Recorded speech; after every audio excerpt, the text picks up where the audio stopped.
Alors on a beau avoir les plus beaux projets dans notre vie, plein d'ambitions, plein d'idées, mais si on n'a pas l'élément que nous allons voir aujourd'hui et que nous dévoile le Zera Shimshon, eh ben on est un petit peu à l'image d'une voiture qui prend la route, mais sans essence.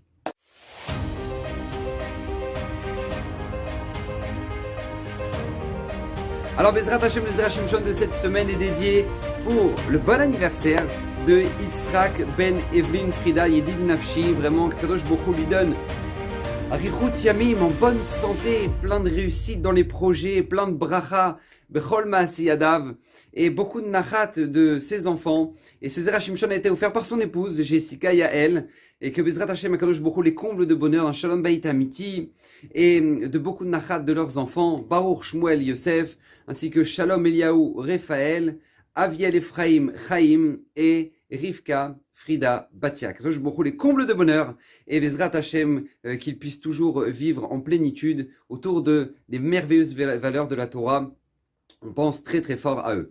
Alors Bezrat Hashem, pour le Zera Shimshon de cette semaine, j'aimerais aborder un sujet extraordinaire parce que c'est un sujet assez incroyable sur lequel beaucoup de gens font cette erreur et sur lequel maintenant on ne peut pas se permettre de faire cette erreur justement.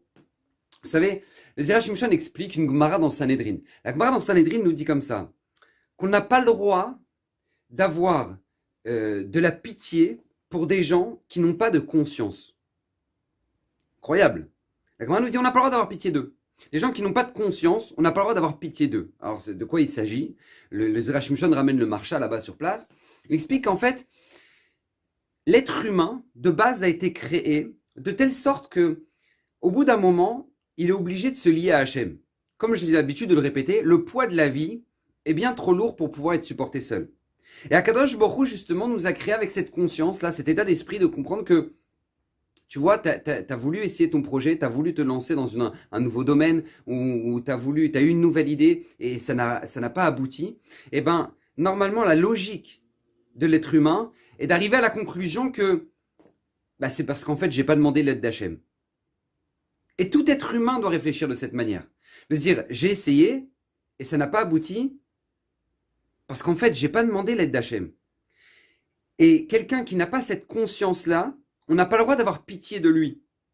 Parce que ça veut dire qu'il n'arrive même pas à comprendre ce principe qui est normalement fondamental, que rien ne peut réussir dans notre vie si Hachem n'est pas à nos côtés pour nous booster, pour nous donner la force, pour nous donner des bonnes idées, pour nous présenter les bons clients au bon moment ou les bonnes rencontres au bon moment. Si une personne pense que non, ça va, moi je gère complètement le projet. Non, ça va, je sens que ça va réussir. Non. Alors une personne qui réfléchit comme ça, aux yeux de la Torah, c'est incroyable, hein. Vous savez, il y a les lunettes de la vie, comme ça tu peux regarder la vie comme ça, et après tu as les lunettes de la Torah. Eh bien écoutez bien, quand tu mets les lunettes de la Torah, tu regardes cette personne-là, c'est une personne qui est inconsciente.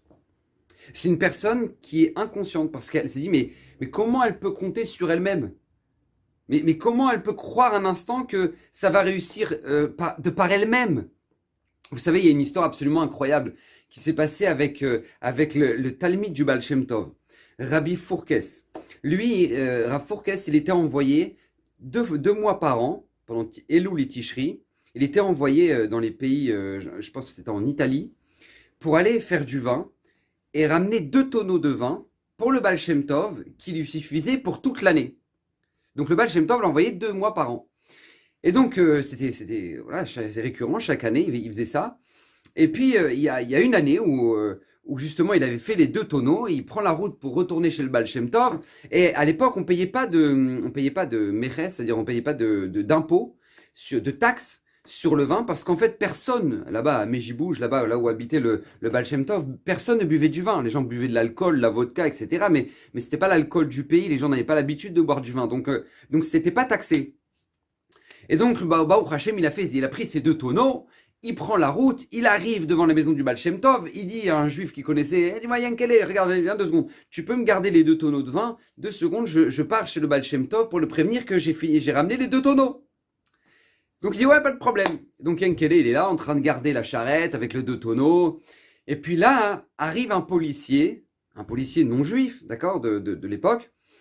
Et il regarde les 2 tonneaux et il dit, dis-moi, c'est quoi là dans les tonneaux? Alors lui, le juif, en panique, il dit non, non, non, monsieur le policier, monsieur l'agent, non, non, c'est rien, c'est du vin, c'est pas de l'alcool, c'est du vin. Ouais, ouais, ouais, je veux voir moi, parce que sinon c'est la taxe, hein. Il dit non, non, mais je vous assure. Et en attendant, Rav Fourkes, il est chez le Baal Shem Tov. Donc là, le policier s'approche, il dit non, non, moi je veux voir, je veux goûter. Alors maintenant, il sait très bien que si jamais maintenant il se met à toucher le vin, c'est tout, on peut plus, il est inapte à la consommation, on peut plus utiliser le vin. Donc là, le petit Ankele, il ne sait pas quoi faire. Il dit écoutez, regardez, moi je prends pour vous le vin, je vous le montre. Il dit non, non, moi-même je vais ouvrir le tonneau, moi-même je veux toucher. Et là, l'agent qui ouvre le tonneau, qui touche le premier tonneau de vin, il rend inapte à la consommation. Oh, et lui, il est en panique. Il dit, et le deuxième, c'est quoi? Il dit, c'est la même chose. C'est la même chose, c'est juste un autre tonneau de vin, il y a rien d'autre, un nouveau. C'est la même chose exactement. Il dit, non, mais je veux goûter aussi. Et il dit, c'est pas possible, les deux tonneaux du Baal Shem Tov, Alors, il ouvre le deuxième tonneau, il goûte le vin. Et ça y est, les deux tonneaux sont inaptes à la consommation. Et là arrive le Rav Fourkes avec le Baal Shem Tov, et il voit la scène. Et là, le Rav Fourkes dit, non, c'est pas possible. 2 mois de travail, avec la route, aller-retour, tout perdu. Tout ça perdu. Et là, le Baal Shem Tov lui tape sur l'épaule et lui dit, non, ne t'inquiète pas. C'est juste qu'Akadosh Baruch Hu a voulu te donner une grande leçon. De à quoi ça peut ressembler de faire un projet sans lui avoir demandé son aide. Hachem a voulu t'apprendre ça. Regarde, tu es parti faire ça, tu es parti faire les 2 tonneaux. Et comme c'est une habitude, donc tu te dis, ça va se passer comme d'habitude. Mais Kadosh Baruch Hu a juste voulu te montrer, regarde ce que c'est que faire quelque chose sans lui avoir demandé son aide. Et ça, c'est exactement la même chose. C'est un principe qui est fondamental dans notre vie. On ne peut pas commencer un projet si on n'a pas demandé auparavant l'aide d'Akadosh Baruch Hu. C'est comme prendre la route et partir sans essence. Mais tu te dis, mais c'est pas possible. Eh bien, c'est la même chose. Dans notre vie, on ne peut pas commencer une journée. C'est d'ailleurs pour ça qu'avant même de déjeuner le matin, avant même de déjeuner, on te dit fais tes brachot, on te dit fais ta tefila. Pourquoi? Parce qu'on veut selon tous les nutritionnistes, et tout le monde s'accorde, que le petit déjeuner est le repas le plus important parce que c'est ce qui va te booster ta journée. Eh bien, c'est la même chose. Avant même de manger, tu dois demander l'aide d'Akadosh Baruch Hu pour ta journée. Tu as introduit ta journée avec la tefila. Pourquoi? Parce que justement, tu ne peux pas avoir aucun projet aujourd'hui si jamais tu n'as pas demandé l'aide d'Hachem. Et dans n'importe quel détail, à tel point que, par exemple, Rabbi Nathan, l'élève du Rabbi Nachman Mibreslev, une fois, il est arrivé avec un pansement sur le doigt. Et son Rav, Rabbi Nachman, lui pose la question, lui dit, mais comment ça se fait que tu as un pansement sur le doigt? Alors Rabbi Nathan lui dit, parce qu'en fait, j'ai voulu mettre un cadre à la maison, et en fait, au moment où j'ai tapé dans le clou, bam, je me suis raté, j'ai tapé dans le doigt. Je tapais dans le doigt.